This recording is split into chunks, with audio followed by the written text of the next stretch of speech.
বর্তমান সময়ে একটি বিষয় আলোচনা হচ্ছে, সেটি হচ্ছে তারেক রহমান নাকি ভারতের সাথে পরামর্শ করে বাংলাদেশে আসছেন, এমনকি ভারতের সাথে গোপন চুক্তি পরামর্শ করে তিনি বাংলাদেশে আসছেন। এই বিষয়টি আলোচনা আসার পর রীতিমতো তোলপাড় সৃষ্টি হয়েছে। বাংলাদেশের বর্তমান সময়ে ছাত্র জনতা যারা নতুন বাংলাদেশ এনে দিয়েছে, তারা কিন্তু ভারতের বিপক্ষে সরাসরি অবস্থান নিয়েছে। তারপরেও কেন তারেক রহমান ভারতের সাথে চুক্তিপত্র করে বাংলাদেশে আসলো, তা নিয়ে অনেকেই ক্ষোভ প্রকাশ করছে।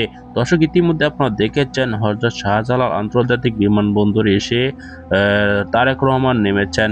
ইতিমধ্যে জানা যাচ্ছে তিনি ঢাকার উদ্দেশ্যে রওনা হবেন। তিনি বাংলাদেশে আসলেন, তার কিন্তু একটি রহস্য রয়ে গিয়েছে। দর্শক, তারপর দেখা যাচ্ছে ঢাকায় কিন্তু লক্ষ লক্ষ নেতাকর্মী একত্রিত হয়েছেন তাকে সম্বর্ধনা জানানোর জন্য। দর্শক, এরকম অবস্থায় এই খবর ফাঁস হওয়ার পর রীতিমতো আলোচনার জন্ম দিয়েছে। দর্শক, আপনি কোন চোখে দেখছেন? অবশ্যই আপনার মতামত জানাবেন।